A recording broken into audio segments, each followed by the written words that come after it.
They've been reported at dusk or in the dead of night, in clearings, amid still woods and fields in lonely farm country.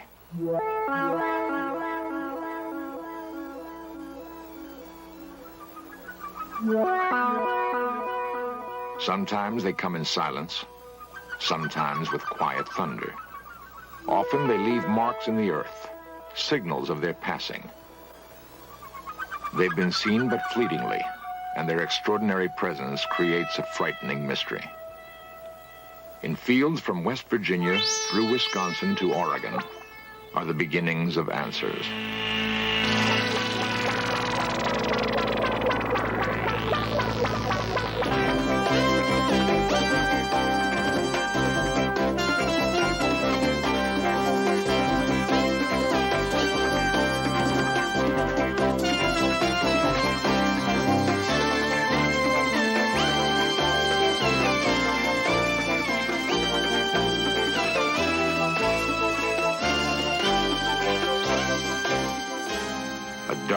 Of ground on a football field. Normal people saw the object that made it. It begins tonight's search for answers.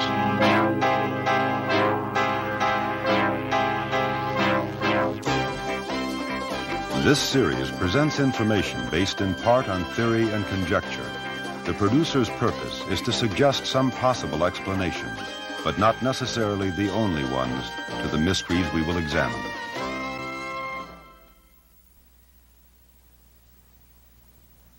On June 24th, 1947, an Idaho businessman named Kenneth Arnold was flying his private plane near Washington's Mount Rainier.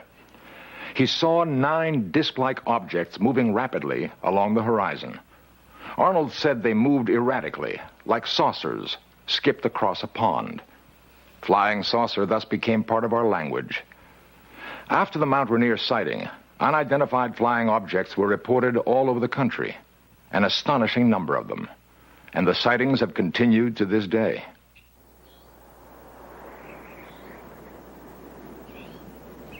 A chill morning in Mellon, Wisconsin.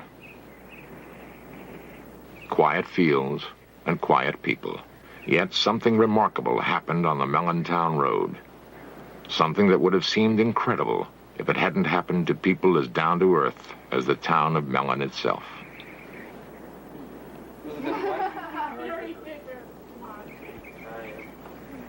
How much did you make out of last year? Maybe about 20-some bucks. I made about $5.60. Philip Baker works in a mill on the same job for more than 20 years. He's grown up here and passed on to his children a love for the land, a love for planting and harvesting his own crops, for cutting wood to warm the house in the long Wisconsin winters. He was an officer in his union once, but stepped down because it meant too much time away from his wife Shirley and their kids, Monty, Jeff, Jane, and John. A lazy good for nothing. The most important things to the Baker family are hard work and being together. They were together the most incredible night of their lives. It was March 13, 1975. I was carrying 2 cats. I was walking to the garage. And I got by this corner, right by the house here. And I looked, and there was this weird object, funny noises, and it was really bright, and I didn't know what I should do. So I was going back and forth, and finally I threw the cat in the garage. And then I ran to the house around the corner, and I couldn't get the door open. When I first saw it, I was standing approximately right here, but I couldn't get too good of a view of it because the brush and the trees are in the way. So then I went back into the house, and I got my coat on. My 2 youngest boys and Jane were following me. We went over here to get a better look at the object that was sitting on the road.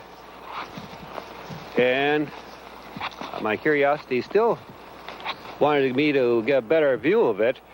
So we walked down. Of course, the ground was covered with snow. And my car was sitting here in the driveway.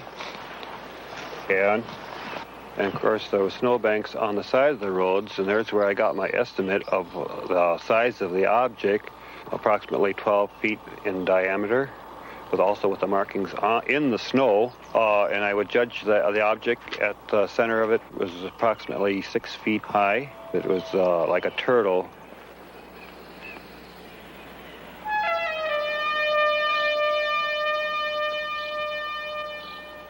My two boys and my girl started to proceed here closer. My girl told me not to go any closer to it. She ran back in the house. He was going to go walking up to it, and I went back to the house and told my mom that he was going to go up there and get closer to it. And she came out and she yelled at him. My wife came out and hollered at me and told me not to be foolish and go any closer to it, not knowing exactly what the object was on the road. And, of course, I did get a very good view of it from here, as there was nothing blocking my vision on the road.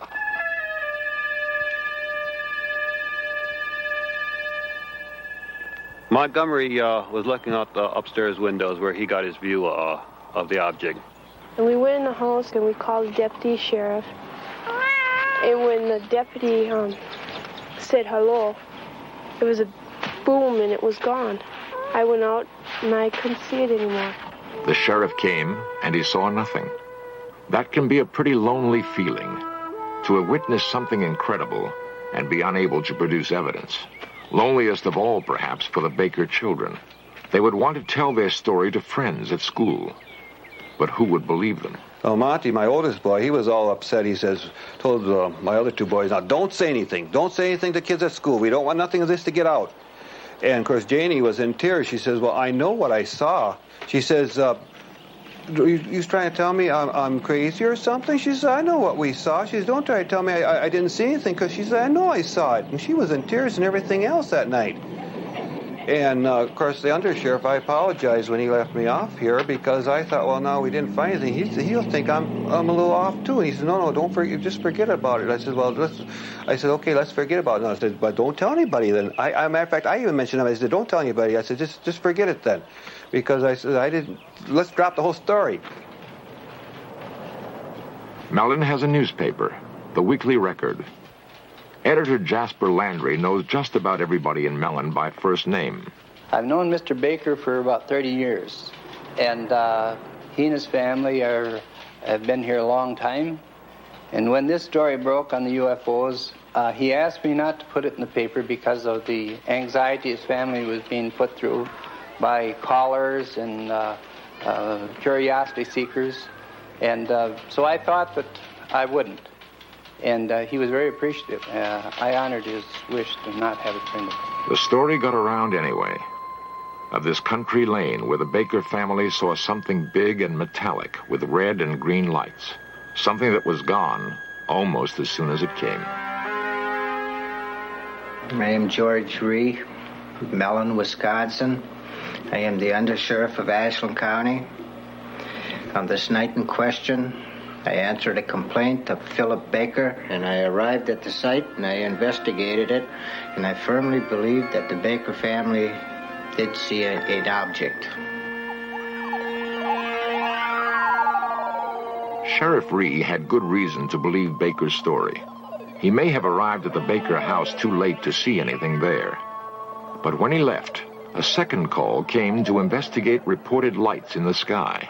Ree and 7 deputies from 2 counties raced across country roads. Sheriff Ree would sight a bright object darting in the sky, call on his radio for another car to intercept it, and the object would dart away, sometimes to briefly join another hovering in the sky. One of Ree's deputies said the light given off by the objects was so intense he could read a newspaper by it. And when it passed over another patrol car, the police radio went dead. To this moment, no one knows what it was that George Ree and 7 county policemen chased that night in Wisconsin.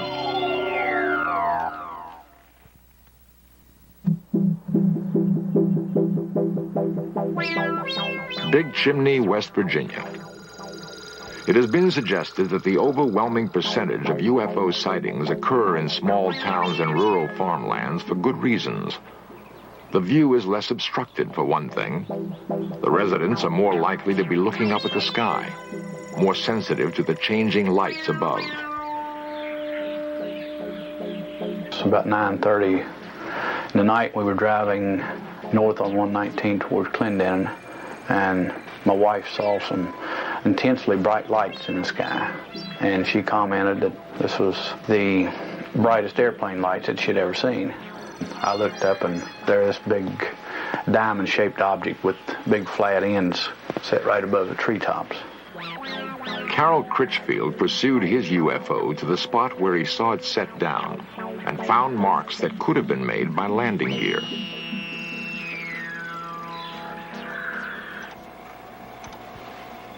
Critchfield is a foreman in a big chimney chemical plant.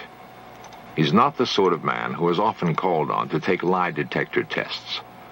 But he knows how incredible his story must sound. I am Ian Criswell from the Criswell Security Agency in Wheeling, West Virginia. Myself and a team of investigative specialists conducted extensive polygraph testing of Mr. Critchfield. The lie detector, or polygraph, is a sensitive device for recording changes in body temperature, rate of breathing, electrical impulses in the skin, and heartbeat. Preliminary tests established normal parameters, which, if exceeded during the actual test, indicate deception. This is the blood pressure pattern, this is a skin sensitivity pattern, and this is a breathing pattern. A lie detector test cannot prove whether or not Critchfield saw a UFO. It can only indicate whether he believes he is telling the truth. Is your last name Critchfield? Yes. Do you intend to answer all of my questions truthfully? Yes. Are you being completely truthful to the best of your belief concerning the object which you described and saw in the written statement describing the events of June 12, 1975? Yes.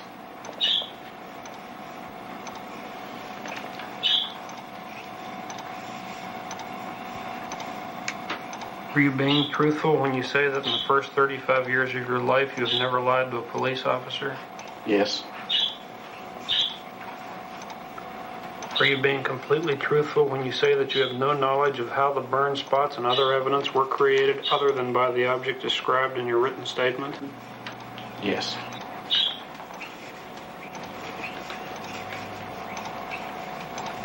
The test is now over.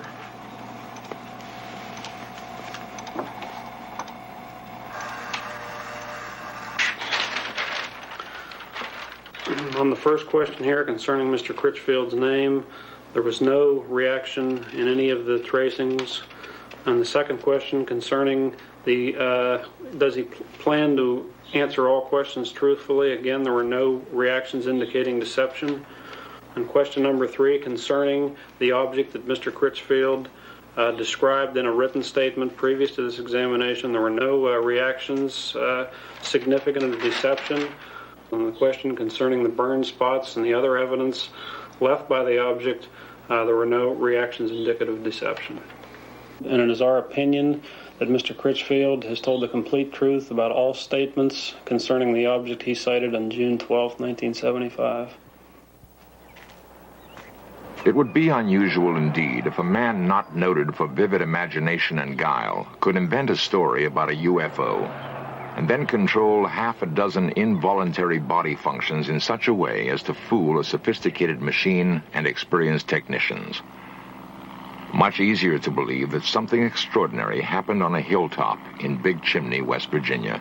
Something that touched Carroll Critchfield's life and left him wondering.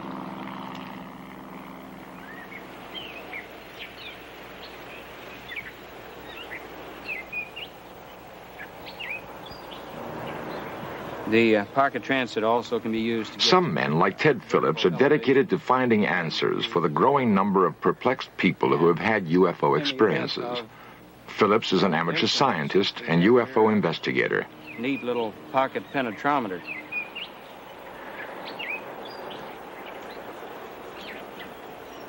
Phillips has taken soil samples at dozens of reported UFO landing sites. He and his fellow investigators have amassed reports of no less than 60,000 UFO sightings in the past 30 years. Many of these were fairly easy to explain. Conventional aircraft, weather balloons, flocks of geese. but more than 900 cases remain unexplained. Phillips has an important ally in his search, the University of Kansas Aerospace Science Laboratory. It is the place he sends soil samples for analysis. Dr. Edward Zeller is the man in charge.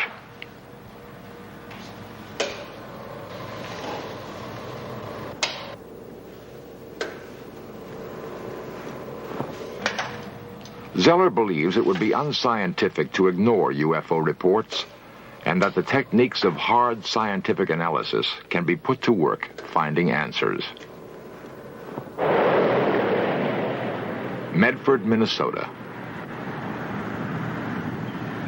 Medford provided Dr. Zeller with a test sample, and a remarkable story told by Janet Kay provides the background.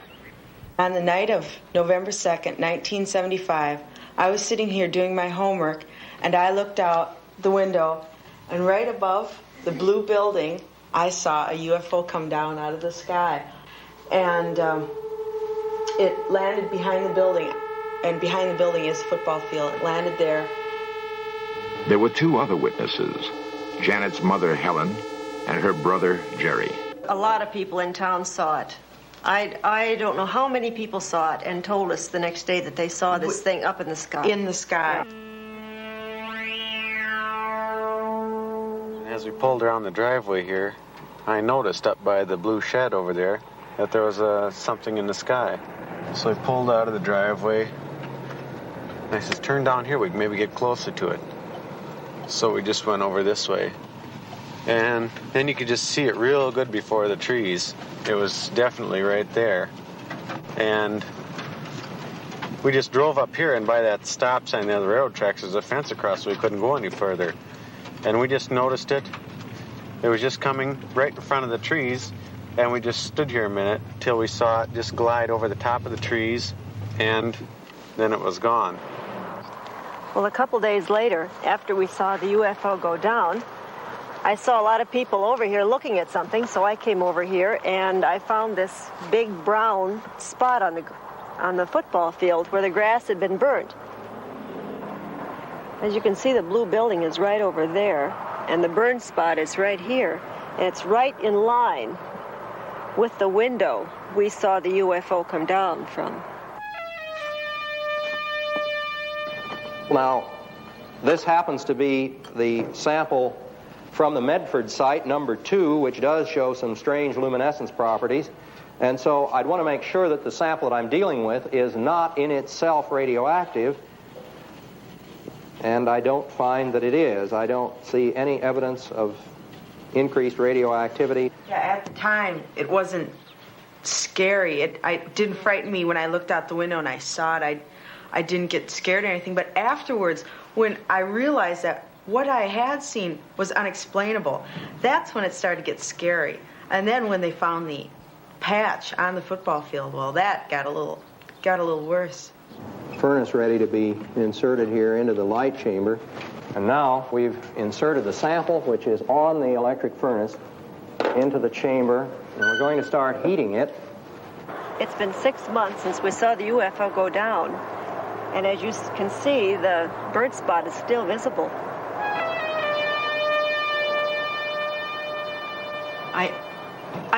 I just wish I knew what it was.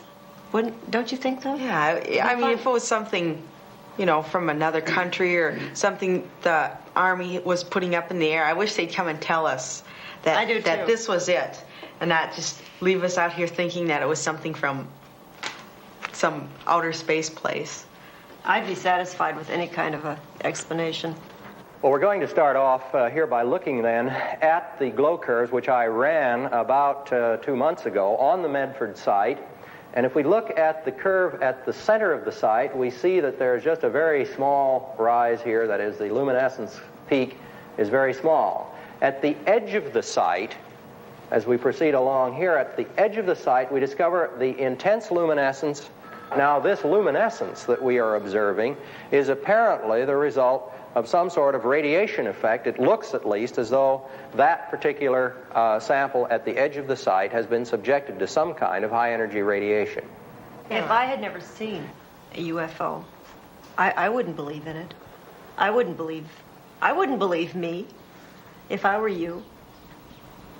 Because I have nothing to show you. I can't say, I saw this. I just have nothing. All you have is my word. But there is more than just Mrs. K's word.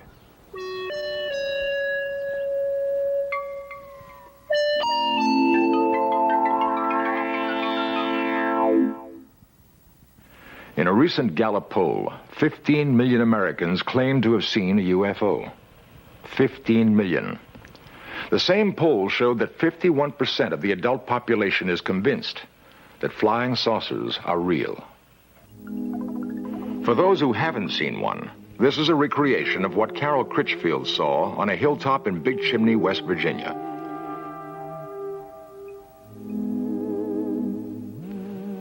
The artist used the same technique that a police artist would use in recreating the features of a suspect from the descriptions of witnesses. And this is what Philip Baker saw on the town road in Mellon, Wisconsin.